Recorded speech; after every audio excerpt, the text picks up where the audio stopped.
السلام علیکم ورحمۃ اللہ وبرکاتہ۔ مرزا قادیانی نے ہمیشہ اپنی خود ساختہ شریعت کو اسلامی شریعت کا نام زبردستی دینے کی کوشش کی، اور ہمیشہ اسلامی جو قوانین تھے اور اسلامی جو احکامات تھے ان کا مذاق اڑایا، اور اپنی اولاد کو بھی یہی درس دیا۔ قادیانیوں سے جب بات کی جائے کہتے ہیں کہ مرزا قادیانی نے کامل اطاعت کی تھی، اس لیے اس کو یہ مقام مرتبہ ملا، لیکن مرزا قادیانی کی زندگی میں جا بجا ہمیں اس طرح کے جو ہے حوالے ملتے ہیں جہاں پہ وہ اپنے آپ کو انبیاء اکرام سے برتر ثابت کرنے کی کوشش کرتا ہے۔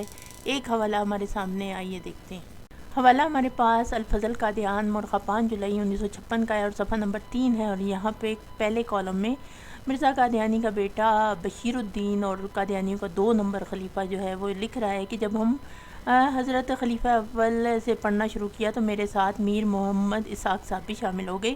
یہ میر اسحاق جو تھا یہ مرزا قادیانی کا سالہ تھا۔ اب بیٹا کہہ رہا ہے کہ ہم دونوں اس وقت بہت چھوٹی عمر کے تھے، ان کی عمر کوئی 10 سال تھی اور میری 12 سال تھی۔ اس زمانے میں حضرت صاحب کے ایک پرانے صحابی کے ایک بیٹے ہوا کرتے تھے جو پرانی طرز کے مولوی تھے، ان کے خیالات بھی جاہل مولویوں والے تھے۔ کبھی بات ہوتی اور ہم نے کہنا کہ علم غیب تو خدا کو حاصل ہے، اس پر انہوں نے یہ کہنا شروع کر دینا کہ یہ بالکل جھوٹ ہے، رسول اکرم صلی اللہ علیہ وآلہ وسلم بھی عالم الغیب تھے۔ ہمیں چونکہ بچپن سے ہی شرک کے خلاف تعلیم ملی تھی اس لیے ہم اس سے بحث شروع کر دیتے۔ میری طبیعت میں شرم اور ہچکچاہٹ تھی اس لیے میں لمبی بحث نہ کرتا، مگر میر محمد اسحاق صاحب اس کے پیچھے پڑ جاتے، اور مگر وہ یہی کہتا کہ نہ یہ نہ کہو کہ رسول اکرم صلی اللہ علیہ وآلہ وسلم کو علم غیب حاصل نہیں تھا۔ ایک دن میر اسحاق صاحب نے اپنے سر سے ترکی ٹوپی اتاری اور اسے چکر دیا۔ جب انہوں نے ٹوپی گھمائی تو اس کا پھندنا ہلا۔ اس پر انہوں نے پوچھا بتاؤ کیا رسول اکرم صلی اللہ علیہ وآلہ وسلم کو پتہ ہے کہ اس کا پھندنا ہلا ہے؟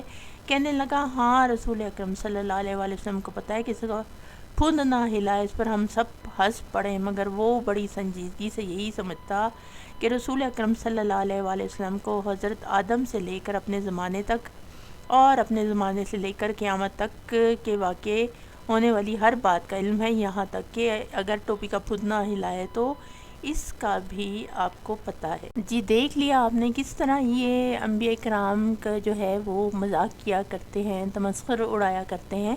اب آگے ذرا خود دیکھیے گا کہ مرزا قادیانی کیا کہتا ہے۔ اس کی جو تحریرات ہیں ملفوظات جلد 16 میں صفحہ نمبر 356 ہے۔ یہاں پہ مرزا قادیانی کہہ رہا ہے کہ مسیح موعود کا مقام معموریت، اور یہاں پہ لکھتا ہے میرے پاس خدا تعالیٰ کی بہت سی شہادتیں، اس نے میرے لیے بہت سے نشان دکھائے، اور اس کی وحی کردہ غیبی خبروں میں جو اس نے مجھے دی ایسے راز ہیں کہ انسانی عقل کو ان تک رسائی حاصل نہیں ہے۔